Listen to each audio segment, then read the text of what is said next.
नमस्कार बंधु माने आपण मानकु स्वागत मोर एही चैनल को। आजिर एही भिडियोटी बहुत खास एवं बहुत गुरुत्वपूर्ण रही अछि। आजिर एही भिडियो रे आपण माने जानिबा पई पाइबे बैशाख पूर्णिमा संपर्क रे। एही दिनटी केवल एक साधारण पूर्णिमा नुहे बरं एहा एक आध्यात्मिक शक्ति रे भरी रहिथिबा दिन। पुराण और धार्मिक मान्यता अनुसार एही दिन रे आपण करिथिबा समस्त पूजा दान और उपाय जीवन में अनेक परिवर्तन आनीपारे। अनेक लोक एही दिन रे मध्य उपवास रखि थांती, दान करती और भगवान को स्मरण करती। बंधु माने आपण माने केबे भाबिछंती कि जो दिनटी एते पवित्र सही दिन रे जदि आपणकर अजाणतरे किछि भी भूल करि देउछंती ताहा आपणक जीवन उपरे केते खराब प्रभाव पकाई पारे। हाँ बंधु माने यह सत्य अटे। अनेक समय रे आपण जानी नथिले मध्य एमिति किछि काम करि देई थांती जहा आपणक घर को अशांति दुख और दारिद्रता को आमंत्रण करिथाए। आपण भाबी थांती जे एहा तो छोट छोट कथा छोट छोट भूल, किंतु धार्मिक दृष्टि एही छोट छोट भूल गुड़िक बड़ परिणाम नहीं आसीपारे। एही कारणरू आजिर एही भिडियो रे आमे आपणको कहिबु बैशाख पूर्णिमा रे क्यों क्यों भूल गुड़िक केबे भी करिवे नहीं, एही भूल गुड़िक काहींकी अशुभ बोली माना जाए एवं जदि आपण एही भूल गुड़िक न करी सठिक उपाय करती तेबे किपरि आपणक जीवन रे धन और सुख शांति आसीबो। तेबे बंधु माने बैशाख पूर्णिमा दिन रे सबु किछि रे शुद्धता रखिबा बहुत आवश्यक अटे। जदि आपण एही दिन रे कौनसी भी शुभ काम करती ताहार फल आपणको अनेक गुणा अधिक मिली थाए, किंतु जदि कौनसी भूल करती तेबे ताहार खराब प्रभाव मध्य सेहीपरि आपणको अधिक गुणा मिली थाए। एहाकू आमे धार्मिक भावरे एनर्जीर प्रभाव बोली कहि थांती। अनेक लोक माने एही दिन केवल पूजा करि थांती, किंतु सेमाने किछि एमिति भूल करि देई थांती जहा सेमानंकर समस्त पुण्य फल को कम करि देई थाए। जेपरिकी अपवित्र खाद्य खाइबा, दान न करिबा किंबा घरे झगड़ा करिबा। एही भली सबु काम एही पवित्र दिन रे करिबाको शास्त्र रे मना करा जाई अछि। आपण माने देखिथिबे जे किछि लोकंक घरे सबु थिले मध्य शांति न थाए, धन थिले मध्य मन रे खुशी न थाए। एहार एक मूल कारण हेउछि धार्मिक नियम और परंपरा को अनुसरण न करिबा। तेबे बंधु माने एही भिडियोटी आपणक पई बहुत उपकारी हेबो, कारण एथिरे आमे किछि एपरि सत्य कथा कहिबाकू जाउछु जहा आपणकर जीवनर दिग को सठिक दिगरे नहीं जिवो। तो आजिकाली अनेक लोक माने एही सब कथा गुडी को अणदेखा करि देउछंती, किंतु सत्य हेउछि आम पूर्वज माने जहा कहि जाइछंती सेथिरे गभीर अर्थ रहिछि। सेमाने केवल धर्म नुहे बरं जीवन को सठिक भावरे बंचिबा पई नियम बताई दे जाइछंती।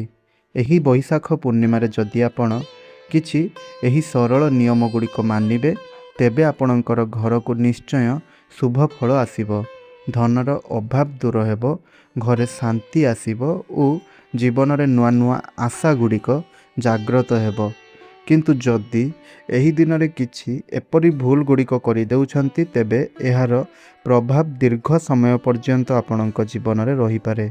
एथिपई एही भिडियोटी को शेष पर्यंत निश्चय रूप से देखंतु, कारण आमे आगो को एमिति किछि भूल गुड़िक विषय रे कहिबाकू जाउछु जहा अनेक लोक माने अजाणतरे करि देउछंती। तेबे बंधु माने चलंतु आउ डेरी न करी जानि नेबा बैशाख पूर्णिमा रे केउं पांचटी भूल केबे मध्य करिबा उचित नुह एवं किपरि आपण एही पवित्र दिन को शुभ और सफल भावरे पालन करिपारिबे। सेथिपई भिडियोटी को शेष पर्यंत निहाती रूप से देखंतु। ताहा पूर्वरु चैनलटी रे नुआ थिले चैनलटी को सब्सक्राइब करि दियंतु। भिडियोटी को गोटिए लाइक करी तळे कमेंट बॉक्स रे जय मां लक्ष्मी अवश्य रूप से लिखि दियंतु एवं भिडियोटी को अन्य मानक सहित गोटिए शेयर निश्चय रूप से करंतु। तेबे बंधु माने बैशाख पूर्णिमा रे केउं केउं भूल गुड़िक केबे भी करिवे नाही ताहा चलंतु जानिबा। प्रथम रे संध्या बेले झाड़ू देवा। बैशाख पूर्णिमा दिन संध्या समय रे घरे झाड़ू देवा को अशुभ माना जाए। यह କୁହାଯାଇଥାଏ ଯେ ସନ୍ଧ୍ୟା ସମୟରେ ମା ଲକ୍ଷ୍ମୀ ଘରକୁ ପ୍ରବେଶ କରନ୍ତି। ଯଦି ଏହି ସମୟରେ ଆପଣ ଝାଡ଼ୁ ଦିଅନ୍ତି ତେବେ ଘରର ଧନ ସମ୍ପତ୍ତି ଓ ଶୁଭ ଶକ୍ତି ଗୁଡ଼ିକ ସବୁକିଛି ବାହାରକୁ ଚାଲିଯାଇଥାଏ। ସେଥିପାଇଁ ସକାଳେ ଘର ସଫା କରନ୍ତୁ, କିନ୍ତୁ ସନ୍ଧ୍ୟାରେ ଝାଡ଼ୁ ଦେବାରୁ ବଞ୍ଚନ୍ତୁ। ଦ୍ୱିତୀୟ ଭୁଲଟି ହେଉଛି ଦାନ ନ କରିବା। ଏହି ଦିନରେ ଦାନର ବହୁତ ଅଧିକ ମହତ୍ତ୍ୱ ରହିଛି। ବିଶେଷ କରି ଗରିବ ଓ ଆବଶ୍ୟକତା ଥିବା ଲୋକମାନଙ୍କୁ ଖାଦ୍ୟ, ବସ୍ତ୍ର କିମ୍ବା ପାଣି ଦାନ କରିବା ଅତ୍ୟନ୍ତ ଶୁଭ ହୋଇଥାଏ। ଯଦି କେହି ବି ଏହି ଦିନରେ ଦାନ ନ କରନ୍ତି ତେବେ ସେ ନିଜେ ସେମାନଙ୍କୁ ମିଳୁଥିବା ଫଳକୁ, ପୁଣ୍ୟ ଫଳକୁ ହରାଇ ଦେଇଥାନ୍ତି। ଏଥିପାଇଁ ଏହି ଛୋଟ ଉପାୟକୁ ଅବଶ୍ୟ ମାନନ୍ତୁ। ଏହି ଦିନ କିଛି ନହେଲେ ଛୋଟରୁ ଛୋଟ କିଛି ବି ଜିନିଷ ଆପଣ ଆପଣଙ୍କର ସାମର୍ଥ୍ୟ ହିସାବରେ ନିଶ୍ଚୟ ରୂପରେ ଦାନ କରନ୍ତୁ। ତୃତୀୟ ଭୁଲଟି ହେଉଛି ଅପବିତ୍ର ଖାଦ୍ୟ ଖାଇବା।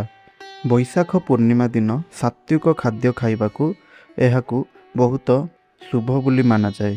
ମାଂସ, ମଦ୍ୟପାନ କିମ୍ବା ଅତ୍ୟଧିକ ତେଲ ମସଲା ଖାଦ୍ୟ ଖାଇବାକୁ ଏହି ଦିନରେ ଅଶୁଭ ବୋଲି ମାନାଯାଏ।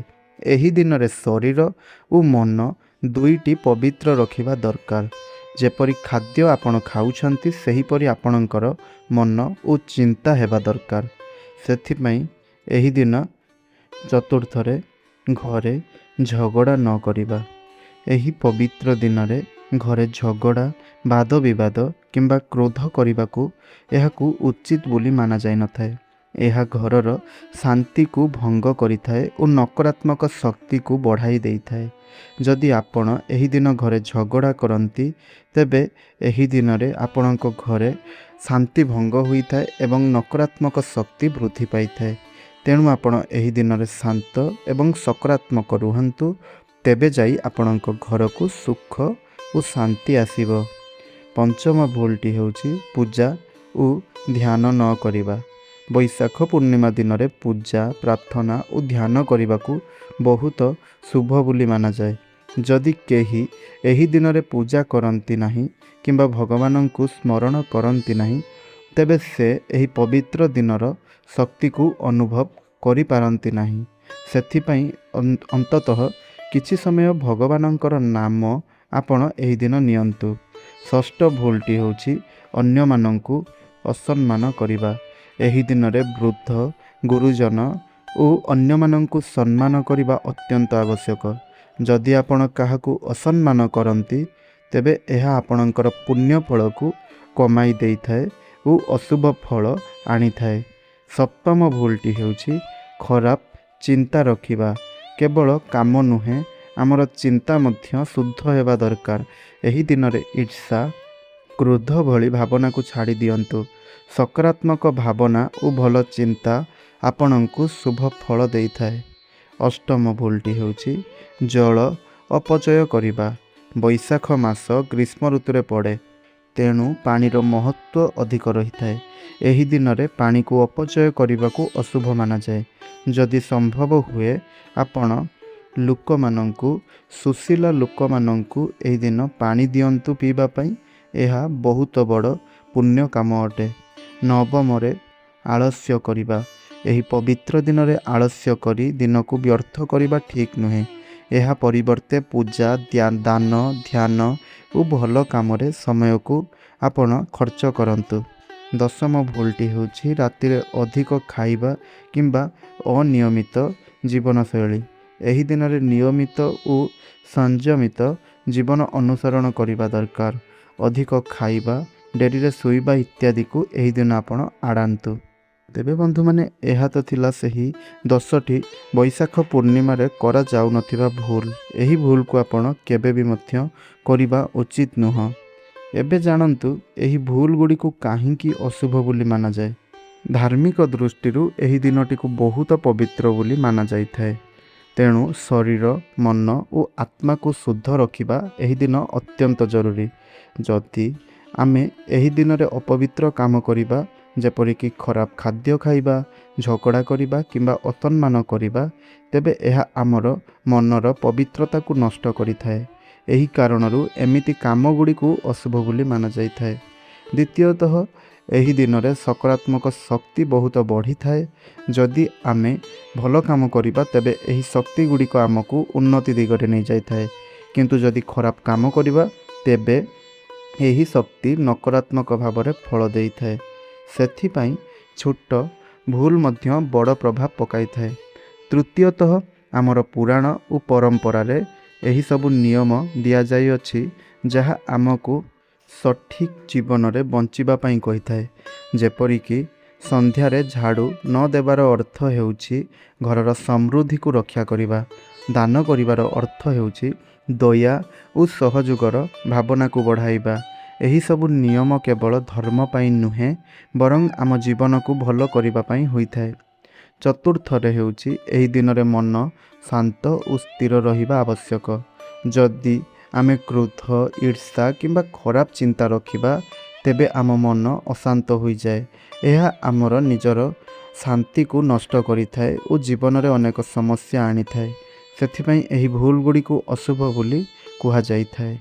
ଏହା କୁହାଯାଇପାରିବ ଯେ ବୈଶାଖ ପୂର୍ଣ୍ଣିମାରେ ଏହି ଭୁଲ ଗୁଡ଼ିକୁ ଅଶୁଭ ମାନାଯାଏ, କାରଣ ଆମର ଶରୀର, ମନ ଓ ଜୀବନର ସନ୍ତୁଳନକୁ ଭଙ୍ଗ କରିଦେଇଥାନ୍ତି ଏହି ଭୁଲ ଗୁଡ଼ିକ।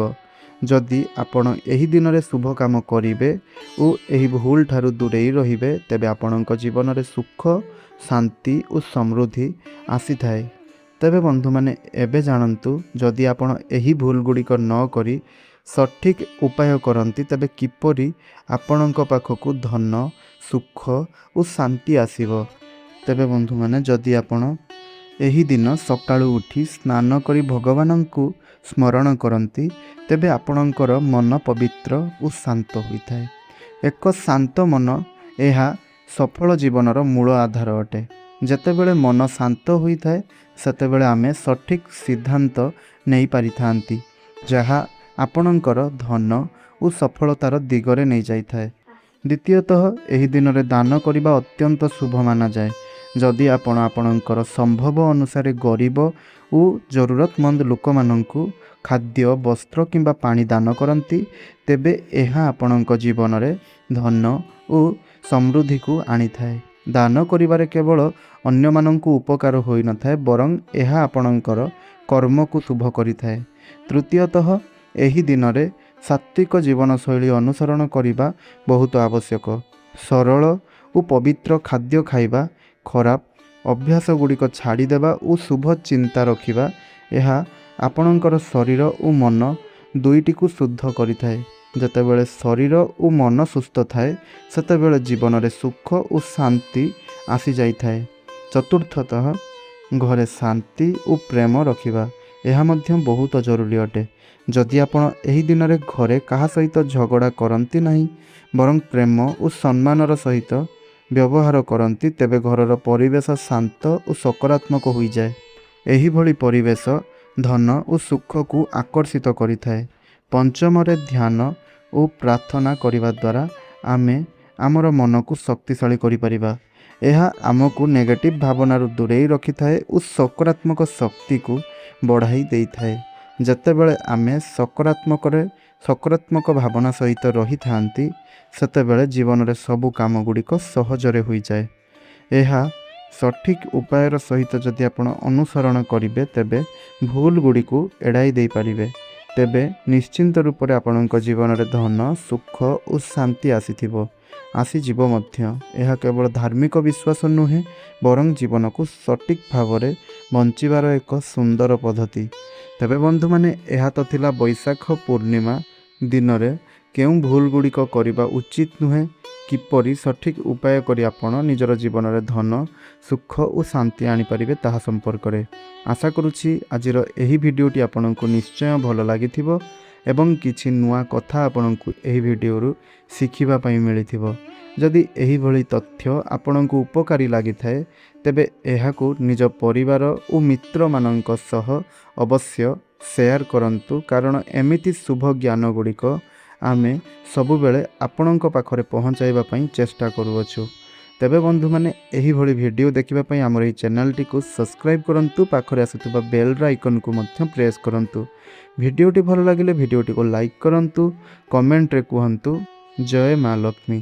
ଏହା ସହିତ ଆପଣଙ୍କର ମତାମତ କ'ଣ ତାହା ଆପଣ ଅବଶ୍ୟ ଏହି ଭିଡ଼ିଓଟିରେ ଆମକୁ ଜଣାନ୍ତୁ। ଧନ୍ୟବାଦ।